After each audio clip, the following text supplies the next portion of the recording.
መንፈስ አልወጣም የሚለው ጸበል ቦታ ላይ አይደለም። እሷ ጋር ጸበል ቦታ ላይ ራሱ ትወጣለህ ሲባል እቆያለሁ ይላል። ለምን? ልጅቷን ህይወቷን አይቶ ልቧን አይቶ። አንዷ በድብቅ ሹገር ዳዲ ታቀላጥፍ ነበርና ሹገር ዳዲ በደንብ የምታቀላጥፈው ግን ቤተክርስቲያን መታ ትጠመቃለች ምናምን ታውቃለች። ሰውየው መጥቶ የሚገናኛት ሰውዬ ቤት ተከራይቶላት አስቀምጧታል፣ እቃ ገዝቶላታል፣ ቡቲክ ከፍቶላታል እና የሚገርም ላይፍ እየኖረች ነው። ግን ቤተክርስቲያን ሄዳ ትሳለማለች፣ ጉባኤ ትምህርት አዳምጣለች ምናምን ሳታውቀው ጥሩ ነገር እያደረገች እንደሆነ አድርጋ የምታስበው እና ሰባኪው አስተምሮ ሲጨርስ ከተቀመጠችበት ያስነሳት ዘበኛው ነው እያለቀሰች። ምንድን ነው ቢያንስ እንኳን እንዴት ይሄን ነገር ማወቅ አልቻልኩም፣ ምን ሆኜ ነው እስካሁን ድረስ የቆየሁት ነው ያለችው። እና ውስጧ ያለው መንፈስ ምን እያላት ነበረ? ጥሩ ነገር ነው እያደረግሽ ያለሽው፣ ምን አደረግሽ? ራሱን የመጣብሽ ይላታል። ያለማምዳታል። ቤተክርስቲያን ትሳለማለች፣ ቀሚስ ለብሳ ጨዋነች ምናምን፣ በቃ የሚገርም ላይፍ ያላት እና ህይወታችን ውስጥ መንፈስ ይለማመድና ልክ አሁን የሚጠመቁበት ቀሲስ ሄኖክ ጋ መምህር ግርማ ጋ ወይ ደግሞ እኛም አግኝተና ድንገት ጸበል ስንረጫት ትጮኻለች። ትወጣለች ሲባል አይ አልወጣም። ለምን? ትፈልገኛለች። ለምንድን ነው የምትፈልጊው? መንፈሱን አረ እኔ አልፈልገው አለች እኮ። ውጣ ስለው ትፈልገኛለች እያለ ነው አልኳት። እቺው ልጅ አሁን ምላችሁ ልጅ ነች እኮ። እንዴት ነው ፈልጊ? በምን ፈለግኩት አለችኝ። እዚህ ጸልይ። እንዴት ነው? እኔ አልፈልገው አስወጣልኝ አለችኝ። ትፈልገኛለች አለ። ኦኬ ያልኩኝና እስኪ ግቢና ሱባኤ የአንድ ቀን ሱባኤ ግቢ አልኳት። የአንድ ቀን ሱባኤ ማለት ማታ 12 ሰዓት ላይ ቆማችሁ መጸለይ ትጀምራላችሁ። አትቀመጡም፣ አትተኙም።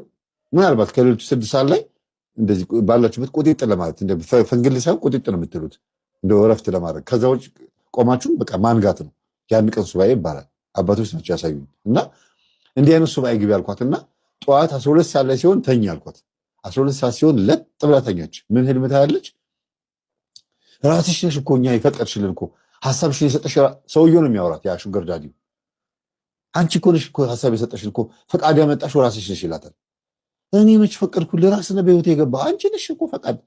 ይኸው ተመልከች ይላታል። ፎቶን ያሳያታል። ዳሌዋን፣ አቀማመጧን፣ የሰውነቷን የጡት ማሳዣዋን፣ ይሄ እርቃን የምትሆንበት መንገድ፣ የምትጨፍረው ነገር፣ ይሄ ሰውየው በዝሙት መንፈስ ተስቦ ወደ እሷ እንዴት እንደሄደ ያሳያታል። እና ፈቅደሽልኝ ነው የገባሁት የሚላት አለባበሷን።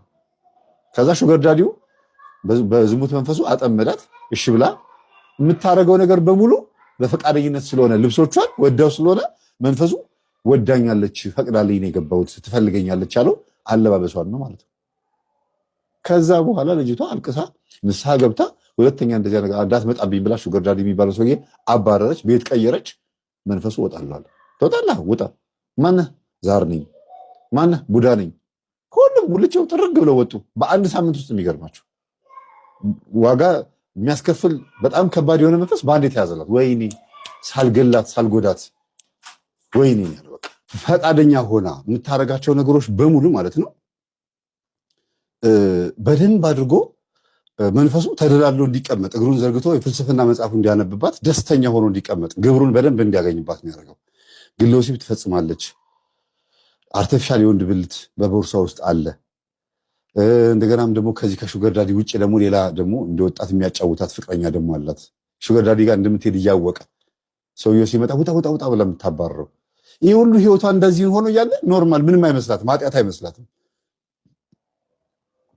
ዝም ለማታ ባስራ ነጠላ ለብሳ ቤተክርስቲያን ትሄዳለች። በቃ እና የልምምድ ህይወት ከባድ ነው። ይላመዳል። ዛር መንፈስ ይሄ ነገር እያለ እንዴት ነው የሚወጣው ነው አንዱ ይሄ ነው። ሁለተኛ ነገር ደግሞ ውጣ ሲባል አልወጣ የሚለው መንፈሱ ደካማ ጎናችንን ይቅር ባይ ካልሆንን ጨካኝ ግትር ልብ ካለን አይወጣም። ለዚህ ነው የሚያጠምቁ አባቶች ከሄዱ አልወጣም አለኝ የሚሉት ሰዎቹ ንቅል አድርገው እንደዚህ እንደንትን እንዲያወጡላቸው ከጥፍራችሁ ውስጥ ቆሻሻ በስተኪኒ እንደምታወጡት እንደዛ እንዲወጣ ነው የምትፈልጉት ያለምንም ድካም። በቃ ልክ ማርታ ውሷ እንደምትናገረው በጥብጣችሁ እርጩት፣ ረጨት አድርጎት በቃ ይሄድላችኋል ትላለች። እና ያለ ድካም መዳን የሚፈልግ ትውልድ ስለሆነ ለዚህ ነው የሚያጠምቁ አባቶች ጋር ሌላም ደግሞ ችግር የምንሆንባቸው። በየጥምቀት ቦታ በየጸበል ቦታም ስንሄድ አልወጣም እቀመጣለሁ የሚለው ባህሪያችሁን ይዞ ነው፣ ጸባያችሁን ይዞ ነው እንጂ የማይወጣው ሰይጣን አለ እንዴ? ጸበሉ የእግዚአብሔር መንፈስ ካለበት፣ ደብሩ የእግዚአብሔር ቤት ከሆነ ታቦቱ ፊት ቆርበውም ጭምር አልወጣም ካለ መንፈሱ እንዴት ነው ይሄ ነገር የሆነው ብሎ መመርመር ነው እንጂ የሚያስፈልገው እንደው ይሄ ነው ምክንያቱ ተብሎ ቅጠል አይሰጥም ነው ያባባል። እናቷም ሁልጊዜ በሌባ ይዘረፋሉ። እቤታቸው ውስጥ ሁልጊዜ ዕቃ እንደጠፋ እንቅልፋቸውን ተኝተው የቤቱ ዕቃ ጥርግ ተደርጎ ሲወሰድ አልነቁም። የአባቷ ቤት በፊት እንግዲህ እዛ ቤት እያለች ማለት ቤተሰቦቹ ቤት እያለች ምንድነው ተብሎ ሲጠየቅ ንስሐ አባትም ሌሎችም ሰዎች ሲጠየቅ በአሸዋ ላይ አንደርቢ የሚባል ነገር ድግምት አለ። ሌቦች ከልከሌዎስ የሚባለው መንፈስ ይዋረሱና የመቃብር አፈር ያስደግሙና ወይም አሸዋ ላይ ያስደግሙና የቤት ጣራ ላይ ይበትናሉ። ከዛ በኋላ ቤት ውስጥ ያሉ ሰዎች እንቅልፋቸውን በዛው ነው የሚተኙት። ማለት ተኝተዋል፣ ግን በዛው ዱካክ ይለቅባቸዋል፣ እንዳይነሱ ይጫናቸዋል። ያልተኛም ካለ እንኳን ባለበት ነው ሸርተት ብሎ የሚተኛውና ይሄን አሸዋ ከበተኑ ከ10 ደቂቃ በኋላ ነው ሌቦቹ የሚገቡት። ያልተኛ ካለ እንዲተኛ ተጣድፎ ነው የሚተኛው። ቶሎ ቶሎ መተኛት የሚባል ታውቃላችሁ? አሁን ተኝታችሁ ለምሳሌ ቶሎ ቶሎ ልተኛ ብላችሁ ትተኛላችሁ። ከልከሌዎስ ወይም አንደርቢ ግን ቶሎ ቶሎ ያስተኛል ማለት ነው። ያ በቃ ስራ ይዛችሁም ከሆነ ሊጥ እያቦካችሁም ከሆነ እንጀራ የጋገረችም ከሆነ ጥፍጥፍት አድርጋ ሄዳ ለጥ ትላለች ማለት ነው። ቶሎ ቶሎ መተኛት። አንዳንድ ጊዜ እንትኖች ያስቁኛል ሁኔታዎች ማለት ነው። እንዴት እንደመጣልኝ የራሱ አላውቅም። ቶሎ ቶሎ መተኛት እስቲ አስቡት። ከባድ ነው አይደለ? ደህና ነቃ ብሎ ቁጭ ብሎ የነበረ ሰው ድንገት እንቅልፍ ይዞት ልብልም ብሎ ሲተኛ እና እንደዚህ ተደርጎ ቤታችን ተዘርፏል አለች። ደሞዝ ተቀብሎም ሲመጣ አባቴ ብቻ በአጠቃላይ የሌባ መንፈስ እኛ ቤት ውስጥ እድሜ ልክ እንዳሰቃየን ነው አለች። ይስባል አለች። አሁንም ይሄ ነገር ገጠመኝ። ጎረቤቴዎች የሆኑና ይሄ ነገር እንዴት ሊሆን ቻለ ብላ ስታጣራ ስትጸልይ ስትሰግድ ነው የቆየችው እኔን እስክታገኘኝና ስልኩን አንስቼላ ስደውልላት ታሪኳን ስለ ባለቤቷ ስትነግረኝ ባለቤቷም ልክ እንደዚሁ ደግሞ ይሄ ነገር ገጥሞታል። እሷን ካገኛት በኋላ ነው ታዲያ እሷን ካገኛት በኋላ ነው ይሄ ነገር የገጠመውና እዛ ውጭ ሀገርም መኪና የተወሰደብኝ ይላል፣ ንብረት ተዘረፍኩ ይላል፣ ዕቃ ጠፋብኝ ይላል። እና ይሄ ነገር ከአባቴና ከእናቴ ቤት ይዤ የወጣሁት እዚህም ደግሞ መጥቶ እንደገና ወደ ባለቤቴም ደግሞ በዝሙት ምክንያት እንግዲህ አብሮ ይተኛሉ አይደል? በነገራችን ላይ በሩካቤ በወሲብ በሴክስ በዝሙት ምክንያት መንፈስ ይተላለፋል ብዬ ደጋግሜ የምናገረው ይሄን ነው። ማን እንደሆነች ማታቋት ማን እንደሆነ ማታቋት ሰው ጋር ስትተኙ የዛን ሰው አቅሉን መቅኔውን ሁሉ ነገሩን ነው የምትወስዱት። እንደገናም ደግሞ የእናንተም ይወሰዳል። መዋዋስ ማለት ነው። መንፈስ ትሰራረቃላችሁ። ችግር ካለበት ሱስም ችግር ያለበት ምንም ከሆነ በዛው ልክ ነው ያንን የምትወሳሰዱት። በጣም የሚገርማችሁ ነገር የመናበብ ነገር አለ። እቤት ቁጭ ብሎ ስልክ ቴክስት ሲያደርግ እያሰብኩ ደወልክ ትለዋለች ወይም ይላታል። በቃ ብቻ ተረድታችሁኛል። የዚህ አይነት ነገር ነው ባለቤቷ ላይ ያየችው። አሁን እሷ ብቻ ላትሆን ትችላለች። አንዳንድ ጊዜ ኮንዶሚኒየም ላይ ሌቦች ተደራጅተው በአንድ ላይ ይኖራሉ። ስንት ናቸው ስላት ስለነገረችኝ ነው ይሄን የጠረጠርኩትና እውነትህን ነው አለችኝ። አዎ ጸሎት አድርጌበታለሁ። 7 ቀን ሱባኤ ያዘችበት። 7 ቀን ሱባኤ ስትይዝ ያን በር ሲቆረቁሩ እንደነበረው ሁሉ አሁንም አየች። በሩ ክፍት ሆኖ ተኝታ ሶፋ ላይ ግር ብለው ገብተው ቤቱን አይተው ፈልገው አቶ ይመለሳሉ። አይታያቸውም፣ ተደፍኖባቸዋል። እና ስልክ እኮ አለ ይኸው ጠረጴዛ ላይ አትወስዱትም ትላቸዋለች። አያዋትም። እሷን ሶፋ ላይ መተኛቷንም አያውቁም። እና ተነስታ ቁጭ ብላ እንዴት ነው አያዩኝም እንዴ?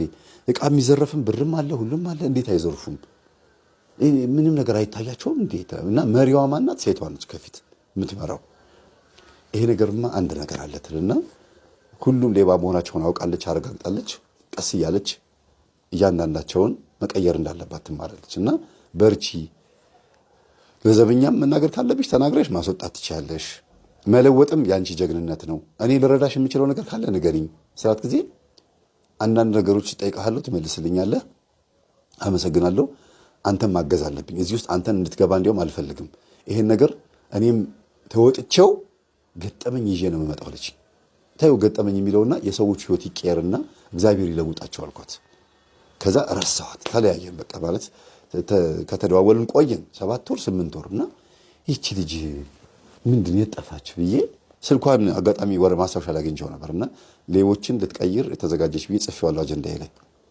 ገርሞኛል ራሱ የነገረችኝ ነገርና አጀንዳዬ ላይ ጽፌው አሁን ከስንት ጊዜ በኋላ ማለት ነው ሰኔ ወር ላይ ያለፈው ሰኔ ወር ላይ ማለት ነው።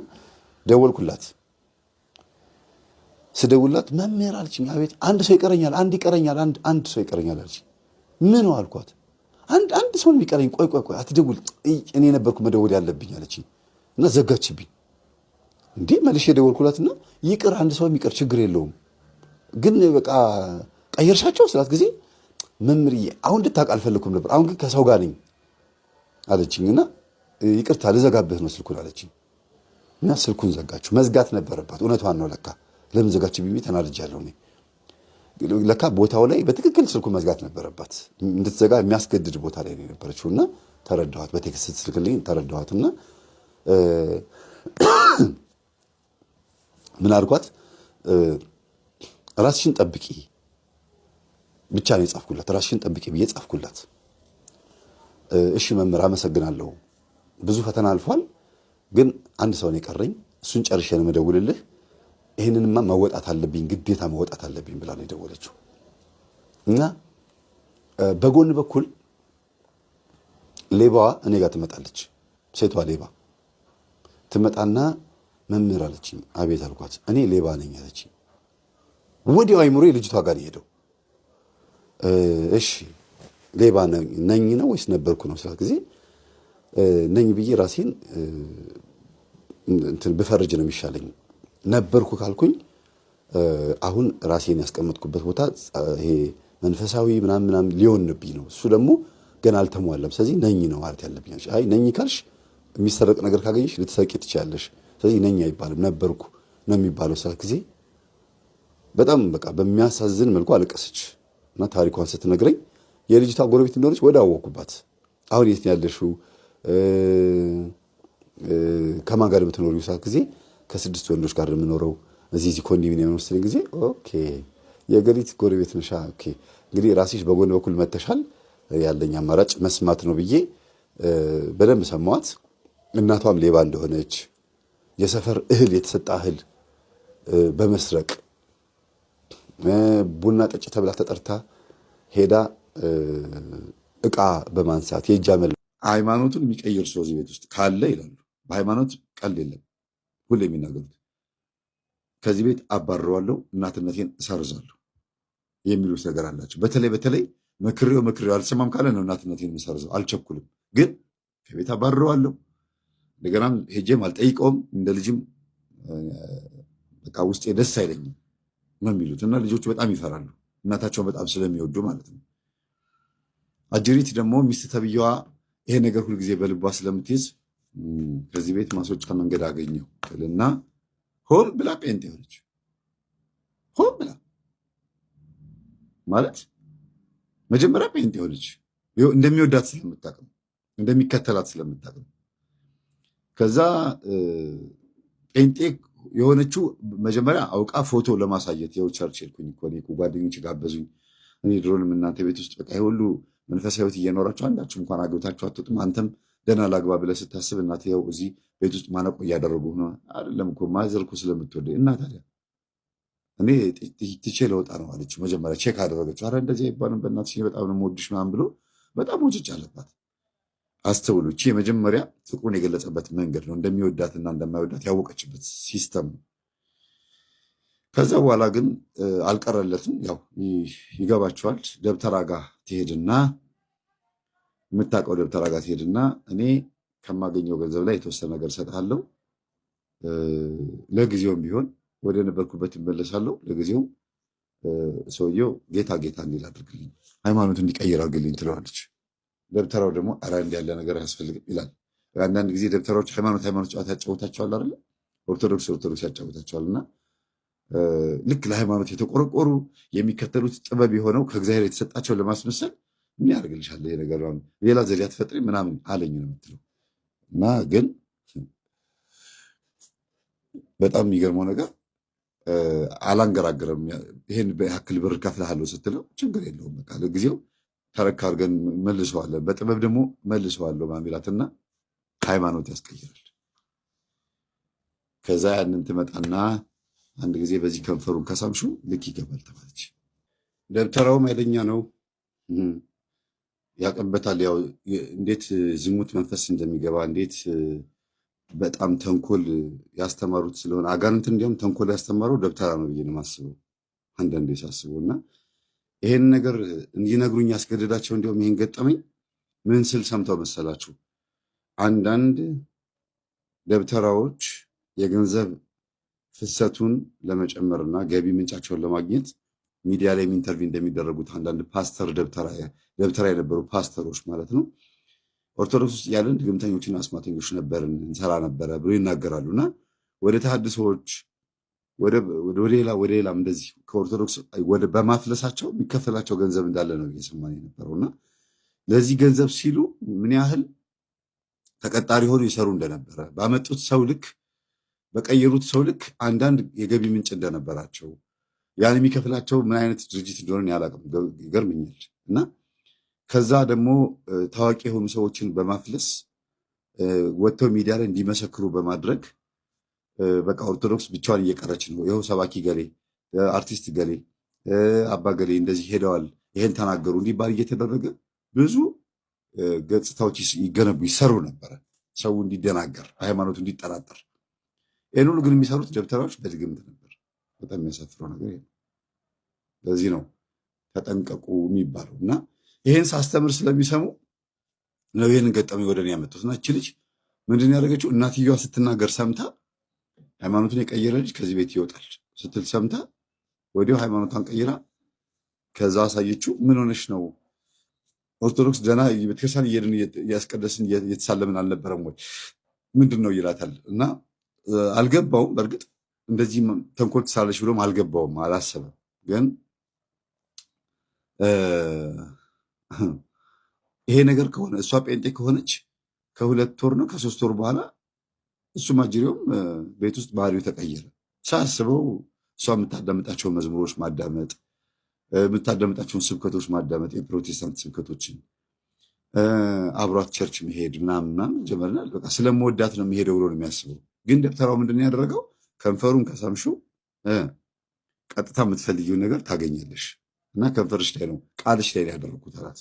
ይሄንን ሲያደርግ ግን ምንድነው ደብተራው መጀመሪያ እሷን ከንፈሯን ስሟታል። ጉዱ ይሄ ነው። ምንም ነገር ስታደርጉ ከዛ ከደብተራው እናንተ ለሆነ ሰው መተትም ኮተትም የሆነ ነገር ተንኮልም ለማድረግ ስታስቡ የዛ ነገር መጀመሪያ ተካፋይ የምትሆኑት እናንተ ናችሁ። እናንተ ተካፋይ ሳትሆኑ፣ እናንተ የዛ ነገር ተቋዳሽ ሳትሆኑ ማንንም ሰው ምንም ነገር ማድረግ አትችሉ። 20 አጋንንት ሰው ላይ ልካለሁ ብትሉ 10ሩ እናንተ ጋር ቀርቶ ነው 10ሩ እዛ የሚሄደው። እንደዛ ካልሆነ አይሰራማ። እዛ ጋር ብቻ ላኮሪን እንዳይነካኝ ማለት አትችሉ። ኔትወርኩ አንድ መሆን አለበት። እና እቺ ልጅ በእርግጥ ፍቅረኛዋ ስለሆነ ከንፈሬ ለምን ሳምሽኝ አይላትም። ያው እንደ ማንኛውም ፍቅረኛሞች መዳራት ያለ ነገር ስለሆነ በዛ ገብቶበታል የመናፍቅ መንፈስ። ከዛ ቤት ውስጥ የሌለ ባህሪ ማሳየት፣ ስልኩ ላይ ጴንጤ መዝሙር መክፈት፣ ከዛ ቀስ እያለ ማሳወቅ ጀመረ። በጴንጤ በሆነች በ3ኛ ወር ላይ ከግቢ ወጥተዋል። ምን ማለት ነው? እናትየዋ ሰማች። እንዲያውም አሳጠርኩባችሁ መሰለኝ ምን እንደተፈጠረ። መጀመሪያ እማዬ ይሄ ልጅ ምንድን ነው እሱ ደስ አላለኝ፣ ቤተክርስቲያን ሄዶ አያውቅም፣ በሰንበት ቀን ይተኛል፣ ቤት ተኝቶ ነው የሚውለው፣ በዛ ላይ ደግሞ ስልኩ ላይ የጴንጤ መዝሙር የሰማው ይመስለኛል ስትላት እንዴት ማለት። ከዛ እውነትም ሲያጣሩ ስልኩን ቼክ ሲያደርጉ ጴንጤ መዝሙር ነው፣ አብረው ቸርች የሄዱበት ፎቶ የተነሱበት ምናምን አለ። እንዴ ቤቴ የመጣችው ለካ ቤቴ ልትበርዝ ነው፣ ልጄን እንደዚህ ጋር ከወሰደችው እናንተ ደስ የማትወስድበት ምክንያት አለ፣ ውጭ ከዚህ አለቻት። ከዛ ወጣልሻለ ምናምን ብላ ታጅሪት ኦቨራክት ስታረግ ጊዜ አንተ 1 ሳምንት ጊዜ እሰጥሃለሁ አለችው። እኔማ ከሷ መለየት አልችልም፣ ከሷ ከወጣች አብሬ ነው የምወጣው። እናትየዋ ተናደረች። በእርግጥ ሲናደድ ሰው ቶሎ ውሳኔ ይወስዳል። እሺ ውጣልኝ፣ ሂድልኝ፣ በቃ አልፈልግም ይሉና በኋላ እየደወሉ ልጄ ምን ሆነህ ነው? ምን አጋጥሞ ነው? እንዴት እንደዚህ ይሆናል ይላሉ። በቃ እማዬ እኔ የፈለግኩት እንዴት አድርጌ እኔ ጥሩ አድርጌ ያሳልክ እንዲያው ከልጆቼ የተሻልክ አንተ ነበርክ፣ በገንዘብም በእውቀትም በሁሉ ነገር አንተ ትሻላለህ ብዬ ቤቱን ብትይዘው እቺ ሴት መታ ቤቴን ታንኮታክቶ ሲሉ ጊዜ እማዬ የመረጥኩትን መርጫለሁ። በቃ እኔ ጌታ ሞቶልኛል፣ ጌታ ድኖኛል፣ እኔ ኦርቶዶክስ ውስጥ ኢየሱስ ክርስቶስን አላገኘሁትም ምናምን። በቃ የመጨረሻ ልክ ወንጌል እንደገባው ሰው ምናምን መከራከር ጀመረ። በጣም የደነገጡት ቤተሰብ ወንድማቸው አብረቸው የነበረ ወንድማቸው ነው ብሎ እስኪጠራጠሩ ድረስ እንደዛ አብሯቸው ቤተክርስቲያን ይመላለስ የነበረ ልጅ ውዳሴ ማርያም ይጸልይ የነበረ ልጅ እንደገና ደግሞ የፍልሰታ ጾም ጊዜ ውዳሴ ማርያም ቅዳሴ ማርያምና ውዳሴ ማርያም ትርጓሜ አለ አይደለም? ቅዳሴ እስከሚጀምር ድረስ አንድም እያሉ የሚተረጉሙት አለ። ያንን ሳይጨርስ ብድግ ብሎ እንኳን በፍጹም አይነቃነቅም። ጆሮን ተክሎ የሚያዳምጥ የነበረ ሰው። እንደዚህ አይነት ሰው እንዴት ታዲያ ሃይማኖቱ ተቀየረ ብላችሁ መጠየቅ ግድ ይላል ማለት ነው። እና ይቺ ልጅ ይህንን ልጅ ከወሰደችው በኋላ በገንዘቡ ምን ይከፍታል? በቃ ያ የሚሰራው ስራ እንዳለ ሆኖ ለእሷ ምን ይከፍትላታል? ቡቲክ፣ ትልቅ ቡቲክ ይከፍትላታል። ይሄ ነው የማይባል በጣም ብዙ ነገር ያጠረቃቀመ ቡቲክ ነው። የሁሉም ዕቃ የሚሸጥበት ሱፐርማርኬት በሉት። ትንሽ ከሱፐርማርኬት የሚለየው የታሸጉ ነገሮች አይበዙበትም። ሌላ ሱሪ፣ የጨርቅ ማሚሩና ሌሎችም ነገሮች ደግሞ አሉ፣ ኮስሞቲክስ እቃዎች እና ዲዩቲ ፍሪ አይነት ነገር ነው። በቃ ሁሉ ነገር የተሟላበት ነገር ነው። ከዛ እሱ ውስጥ እየሰራች ቤተሰብን በቃ እንደምንም ብላ ይዛ ወጣች። እኔ አይወጣም ያልኩት እኮ ለዚህ አልነበረም፣ አግብቶ እንዲወጣ ምናምን ነበር የፈለግኩት እንጂ ለዚህ አልነበረም። እኔ ቦታ ልሰጠው እዚህ ግቢ ውስጥ የሆነ ነገር ላደርግ ነበር ያሰብኩት። እናትዬ በቃ ጨጓራ በሽተኛ ሆኑ፣ ተናደዱ፣ ቤት ውስጥ አንገታቸውን ደፉ። ድሮንም ከቤት አይወጡም ከግቢ አይወጡም ነበረ። የባሰ ብሎ ደግሞ አሁን በቃ ተጎዱ። ማንም አልሰማም ግን የሰፈር ሰው እና ትንሽ ራቅ ብለው ከአስፋልት ወደዛ የሚባል ሰፈር አለ። 2 ፌርማታ 3 ፌርማታ እንደዛ ማለት ነው። እና 2 ፌርማታ በሉት ራቅ ብላ ነው ሱቅ የከፈተችው። የሰፈር ሰው እሷ የእሱ ሚስት እንደሆነች ያውቃል። እና ግን የጴንጤ መዝሙር ነው የከፈተችው። እንግዲህ አንዳንድ ሱቅ ስትከፍቱ ጧት ጧት ቤት እየጠረጉ ምናምን መዝሙር ይከፍታሉ ወይም ዘፈን። እሷ የጴንጤ መዝሙር ከፍታ ምናምን ታስነካዋለች። ኦልሬዲ ገብታበታለች። በቃ ልጁን ለማስወጣት